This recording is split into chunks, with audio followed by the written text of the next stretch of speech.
Good morning. I'm Frank Kaufmann. I'm doing a piece this morning that I've entitled Incrementalism, Familiarity, and the Fantastic.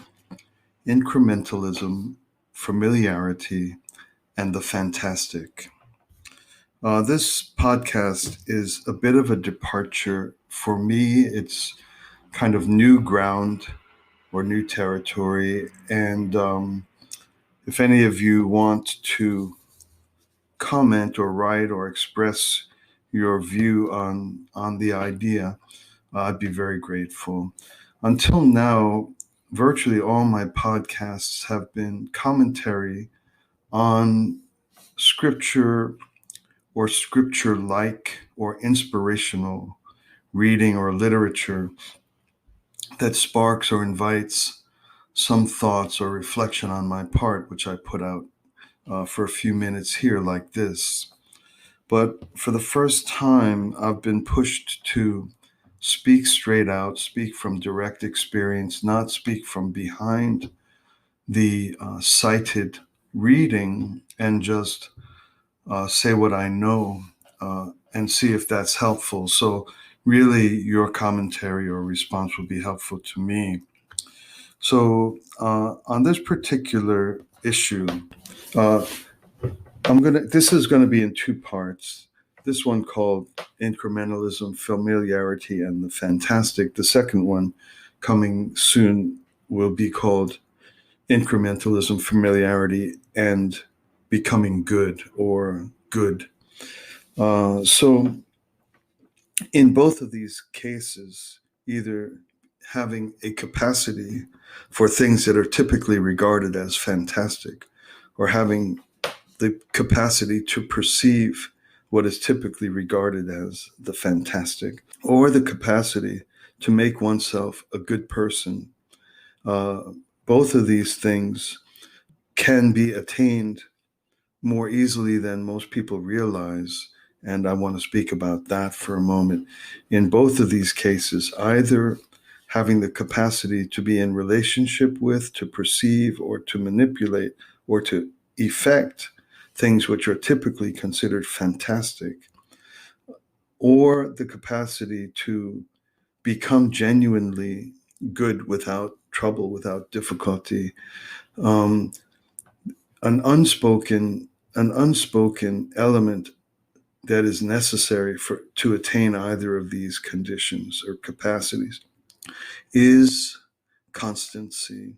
So constancy is probably the main ingredient of just about any constructive attainment, anything that will ultimately manifest itself as your own personal achievement or attainment or accomplishment.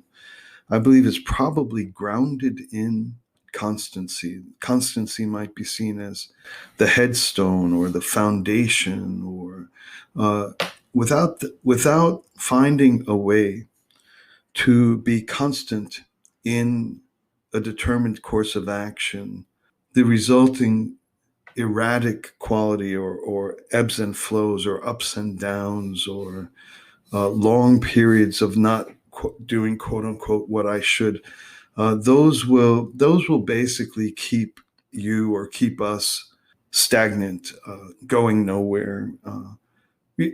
Actually going nowhere, showing up years later and being more or less where we were when we started. And constancy is an interesting thing. It's not as hard as most people think.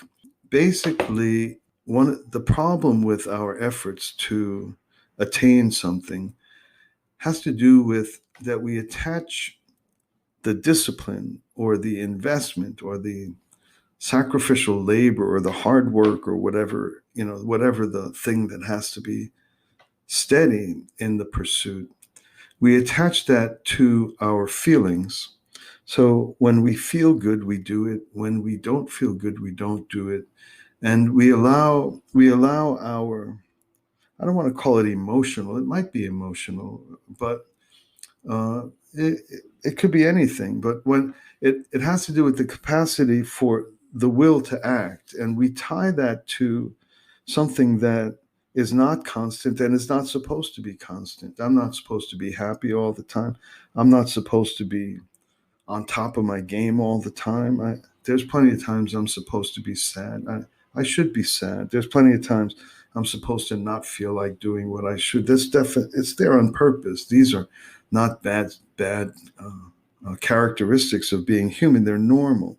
But if you tie what you're supposed to do to something that is deliberately in us and constructed as not constant, uh, then there will be the lack of constancy or consistency in our pursuits and efforts.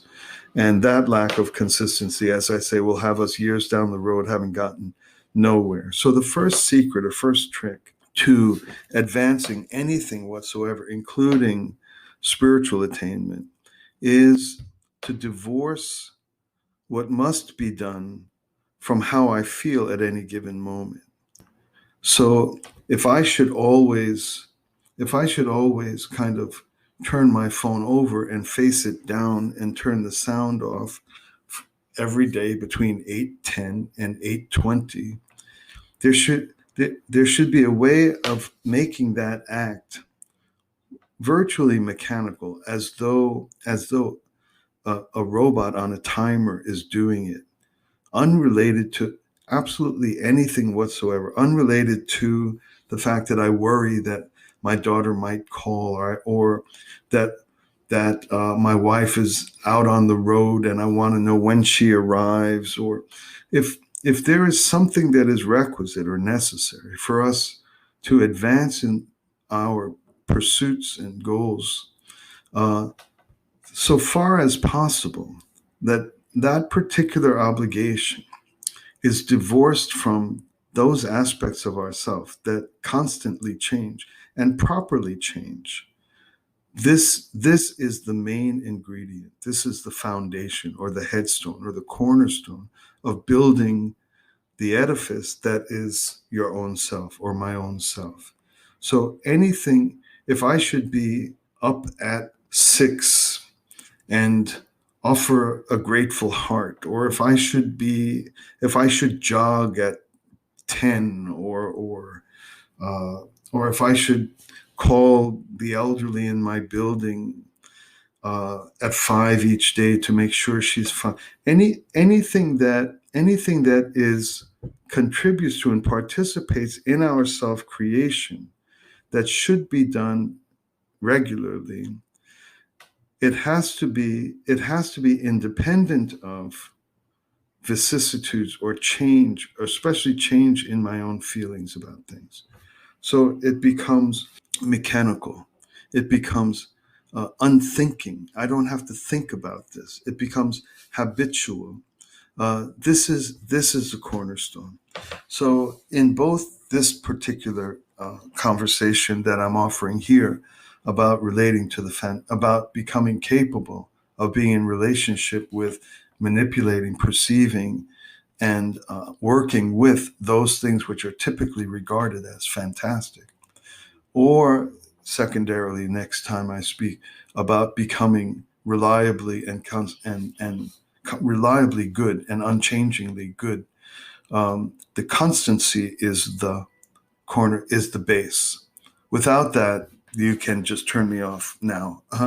But here's the after that base, after that kind of non-negotiable base, you do what you're supposed to do, regardless of whether you feel like doing it or not, regardless of whether circumstances allow you to do it or not, so far as possible. Of course, we should always be lenient with ourselves, because nobody has a better capacity to knock myself down than myself. So always be lenient, but at least have that as a rule. Always simply do what I recognize as necessary, regardless of how I feel about it. And then, of course, there's going to be exceptions. There's going to be stuff that comes up. There's going to be days I mess up. There's going to be days where I so don't feel like doing it that I don't even want to open one eyelid. But so be lenient about our capacity to do it, but at least have it as a rule anyway. Then there's at least a small chance that advance and improve. So, what I call the fantastic here is most specifically, well, now that I think, I was going to say it has to do with people who are working in a life uh, a life world or a belief world in which they believe in some sort of spiritual reality, some sort of almost magical section of life that doesn't is not bound by the hard and fast mechanics of physical reality. So, can I see the future? Can I hear the voice of God? Can I communicate with my deceased saintly grandmother? These are things which are usually known as fantastic. Can I see what you're thinking before you think it? Can I tell you where you're going to be 3 days from now? These are usually regarded as fantastic, but there are people with these capacities, and what I'm suggesting here is that they're attainable. Anybody can have them. Some people are more prone to having them than others, but anybody can have them. Just like some people are more prone to have the build to end up in the NBA. Tall, fast, beautifully muscled, intuitive about the movements of the person in front of me, yeah, et cetera, et cetera. You have natural talents, and you're more likely to end up in the NBA. Same thing about people who have spiritual powers and capacities. They're just like NBA people. They're born with a natural talent, and it comes more easily to them. But anybody can bounce a ball. Not anybody, but you're right. Bounce a ball. Anybody can shoot a ball, and you can just get better and better at it. And the same is true for those things which we marvel at. We love to see people who are spiritual or who took one look at me and said, you really ought to. And then you think, and they say something, you say, wow, how did they know that? That's exactly what I've been struggling. These kind of people with these kind of powers, it's just another area anyone can strive in. um, and it's fun and enjoyable, and the attainments are valuable, especially if you're a good human being. Then the attainment of spiritual capacity can be used in beautiful ways. Just the attainment of it, like a parlor trick or something like that, you can still get it, but okay. And then even worse than a parlor trick would be if you use it for selfish or greedy purposes. Then if you see anybody accidentally listening to how to do that, just kind of push them out of the way or give them a drink or something. Let them, because we don't want people who have greedy, selfish, or evil purposes to gain spiritual capacities or be able to command things which are typically thought of as fantastic. Okay, so so the thing I want to focus on and what I'm introducing here is incrementalism and familiarity. It's a tool I want to offer or recommend or quote unquote tell you uh, how these contribute to your capacity to attain and acquire elements that, if you're religious or spiritual, you definitely want to know if God is guiding you one way or the other, or the universe is guiding you one way or the other. You want to know whether it's smart to stay in or go out that day, and so on and so forth. And so, basically, if you're religious or spiritual, you or we believe in some sort of non evident but fully real reality, fully substantial reality that is invisible, non-evident, and and operates in a huge way, perhaps even more centrally than what meets the eye. You can see a car driving down the road and think of all the mechanics behind it, and you can think of what is it, fossil fuels and I forget all the scientific terms. That might be how you see things, but you could also see a car driving down the road, and you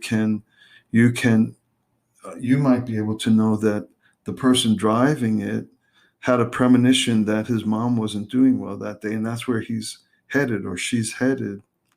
Um, that's a far far more determinative of why that car is driving down the road than just the mechanics of brakes and drive shafts and things like that. So for people who are spiritual and religious, we already know that spiritual reality is far more determinative and far more forceful in making things that happen. And what meets the eye and what we see things happening, it is spiritual reality that is head and shoulders above that. It is by its very nature causal. And so if we are trying to be involved in working with our circumstances, environments, and people around us to bring about an effect, hopefully goodness and benefit for people, then it only makes sense that we would want our spiritual regimen and discipline to put us in touch with that force, that far more dominating force about how reality unfolds.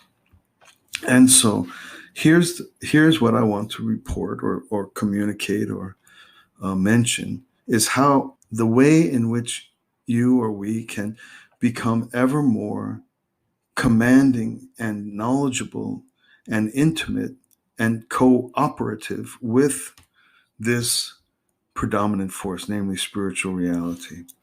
Here's how it works. Don't hope to be in touch with Charlemagne. Don't hope to be in touch with King Arthur. Don't hope to be in touch with Mother Teresa. Rather, pick someone who you already know, with whom you had a deep and intimate relationship, and who you recognize when you're in communication with this individual, when you recognize the impact of this individual. And if that person is no longer with us in the present world, but has had an enormous influence over us, and you can be sure the influence of this person was not merely physical. It was through their word, through their thought, through their care, through their investment in us, through invisible things. They made us while they were with us. And these are the spiritual reality with which we already have intimate familiarity. And that's where the term from this other talk comes. Familiarity, incrementalism, familiarity, and the fantastic.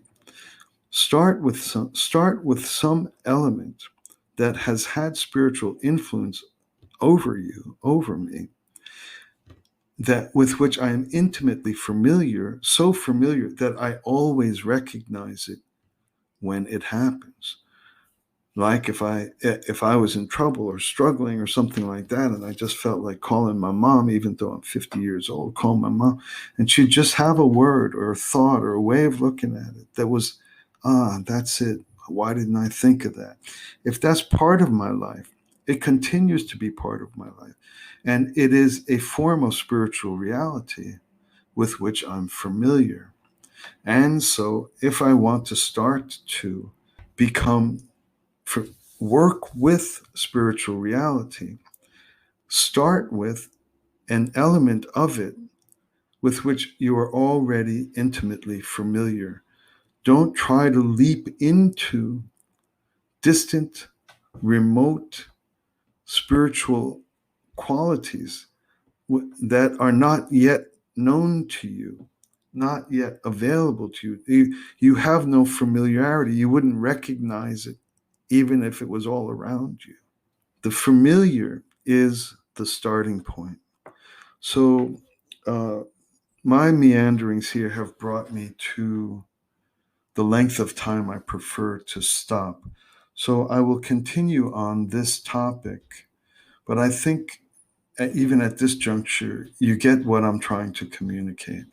If we want to start to command spiritual force and spiritual authority, even so that we can turn lead into gold in our own hands, we have to start with that part of spiritual reality with which we are already intimate and familiar, and work from there. I'll continue next time we're together. Thanks very much for listening.